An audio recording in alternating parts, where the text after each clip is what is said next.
For my outfit of the day, I am wearing a pair of brown Mossimo Cassie combat boots. I got these in navy and brown. I love them. They're super comfortable. The pants I am wearing are from Walmart. I believe the brand is Faded Glory, and I got them a very, very long time ago. This little khaki jacket is so comfortable. It has button front closures, shoulder epaulets, flat pockets. It has a self-tie waist belt, but I like to wear it open, and I really love the little frayed seam it has at the waist. And the plaid shirt I'm wearing is a plaid shirt I got from Bass Pro Shop. I think it was last year. This is my outfit of the day. I'll leave all the information in the description box.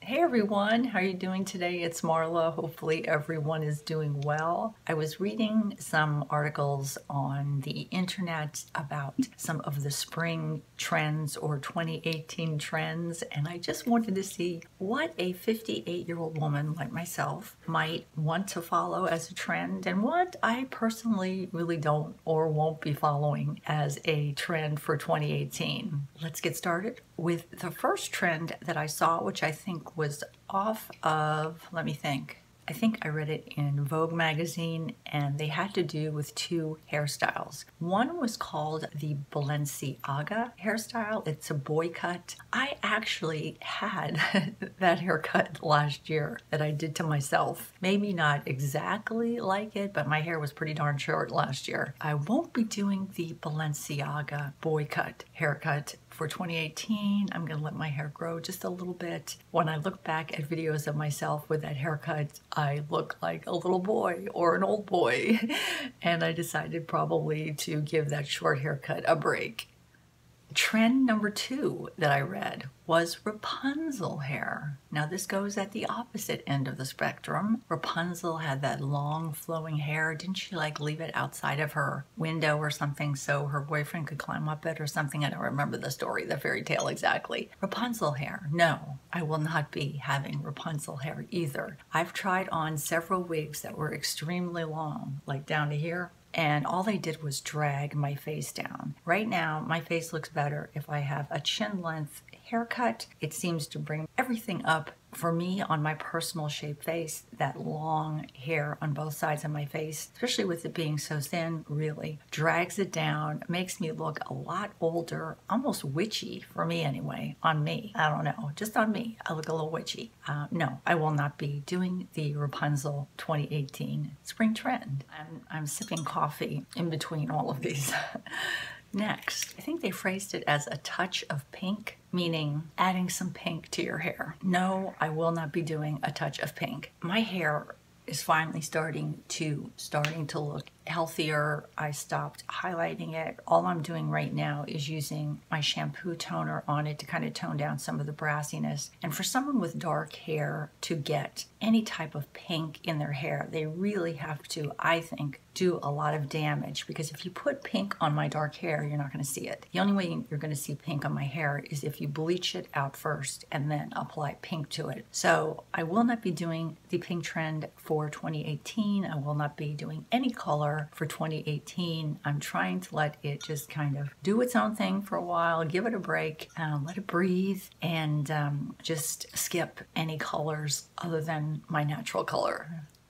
The next trend Vogue referred to as gilded and glorious hair accessories. Now, I have never been, other than maybe when my hair was longer, I am not a hair accessory kind of person. Nothing against anybody that wears, you know, a barrette or bandana or anything like that on their hair. I just don't like it on myself. I like myself to just have my hair flowing naturally. I just think if it looks better on me, my hair falls better that way. I don't think I'll be putting anything in my hair that has to do with a clip, a barrette, a ponytail. My hair will never be long enough to have a ponytail in it to put any design little rhinestone clip in. No, I'm going to be skipping the 20. I'm really not doing well so far on this beauty trends for spring. But no, I will not be doing the gilded and glorious hair accessories spring trend. The next one is the new red lip. They refer to it as the new red lip. I might be game for this new red lip. The way they describe it is using lipstick that's matte, having a matte mouth with just very blurred edges around the mouth. That's at least the way Vogue described it. But I would be up for trying a red lip once in a while. I think it adds variety, as long as it's the right red for me, and as long as it's not kind of a big cakey, matte, dry looking red on my lips. The other thing I noticed had to do with cat eyes. Now, if you've watched any of my videos the past, I don't know, couple of years, I don't use a cat eye very often. I'm not a cat eye kind of person. I have very big eyes, and my eyes are not almond shape. Anytime I draw a cat eye on these kind of all these little folds, it just skips and looks cakey. It makes me look, I think, much older when I have a lot of eye makeup jammed on my eyes. I was watching a YouTube channel that's a vintage one. You know how you've seen recently people trying to copy somebody else's makeup application on YouTube? Well, this girl has a vintage channel, and she was trying to copy a vintage video from, I think, from 1940s or 1950s. And it looked like they were putting it on a more mature model. They kept talking about application, very light application of foundation, very light application on the eyes. And for me, at my age of 58, I just don't look good with a big, thick cat eye. I don't look good with really any cat eye, but to actually draw these exaggerated cat eyes, or there's another cat eye I'm going to talk about in a minute that seems popular this spring. I never go down that route. I never went down that route when I was 20, even when Cheryl Tiggs had, I think, cat eyes at the time. No, I will not be doing the kind of new take on the cat eye.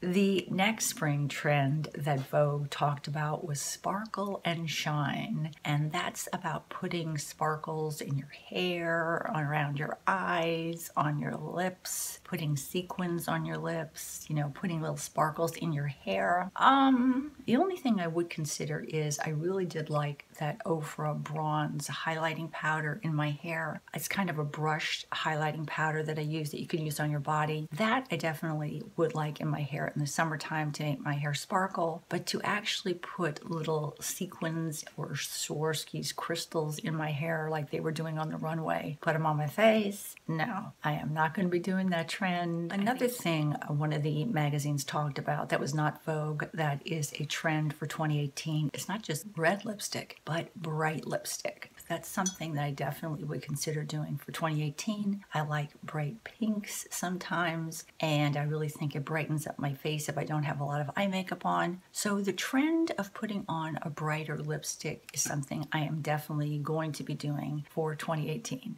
Another trend they talk about is putting white eyeliner on the inner corner of your eyes. I don't line my lower eyes that much. Number one, I wear contacts and it always seems to bug my contacts. Number two, again, I have very big eyes. So when I put a lot of things under my eyes, it may brighten them, but it also seems to make them pop even more than they're already popping. And I just don't usually go there. I don't, especially dark. I don't put much dark eyeliner. I really don't put any. For the past couple months, I haven't used any liner on the bottom of my eyes, even the brightening liners that a lot of people use on the lower inner rim of the eye. I just don't do it out of laziness, out of not liking the way it looks. I don't know. But for me, I'm not going to be doing the white eyeliner on the inner corner and underneath the eyes.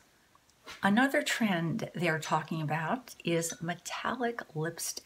And I really like metallic lipstick if it's not too much, you know, if it's not overly done. I think metallic lipstick can be really pretty. I actually like those, what are they? The L'Oreal Infallible Paints, the Moon Lust one. I think that's really beautiful. If you don't pack it on, just give your lips just a little bit of a metallic glow. So yes, I would definitely be considering using a metallic lipstick, just depending on the type of metallic lipstick it was. And that's something I'm actually excited to try for 2018.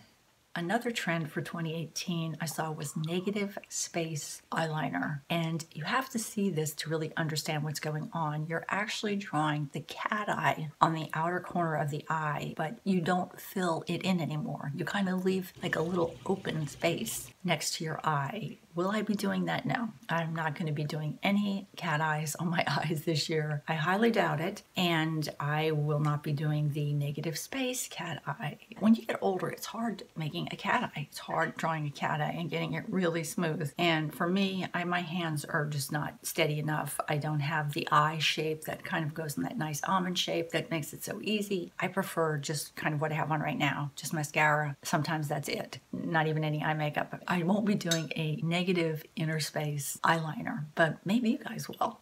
Another thing I saw that was going to be popular was Golden Glow. And that kind of brings me back again to that Ofra highlighting powder that I showed you that you can put on your face, on your body, on your hair. I'm game for that as long as it's not a lot. If it's overdone and you have a giant, glow patch of sparkly glow on my cheeks, no, I feel like I'm too old for that. I don't even know if I would have done that when I was younger. To add just a little bit of glow to your face, to your hair, to your body, especially if you have a fake tan on, I think can be really attractive. The final last 2018 trend is blue eyeshadow, and I will not be doing that one. I have never liked blue eyeshadow on my olive complexion. I don't know why. Maybe I didn't find the right blue, but I just have never liked it. I always like myself in browns, in mauves. I don't even like green that much on me. I just kind of like more of a neutral color. So will I be putting blue eyeshadow on my eyes? No. Will I be buying anything that has a blue eyeshadow in it? Unless it's part of an amazing palette that I absolutely love, no. But I have nothing against blue eyeshadow other than it just doesn't look good on me. So those are some of the trends I thought were kind of interesting for 2018 that I was reading about. Are there any trends you definitely would not in a million years consider doing? That's kind of what I found interesting to myself. What would I not in a million years consider doing? The one for me was Rapunzel hair. I look so bad in long hair. I never looked great in really, really long hair past my shoulder here. But at my age right now, Rapunzel hair, that would not look good on me. Is there anything that you guys would absolutely in no way consider doing? And I'm going to list in the description box, in the order I talked about them, all the trends that I read so far for 2018. I'm sure there's a lot more that I missed. Of the two magazines that I kind of was perusing and reading through, those were the trends that they were talking about. I hope you enjoyed this video. I found it fun to kind of talk about this topic and how many things I wouldn't do. Take care, guys. Talk to you soon. Bye-bye from Marla.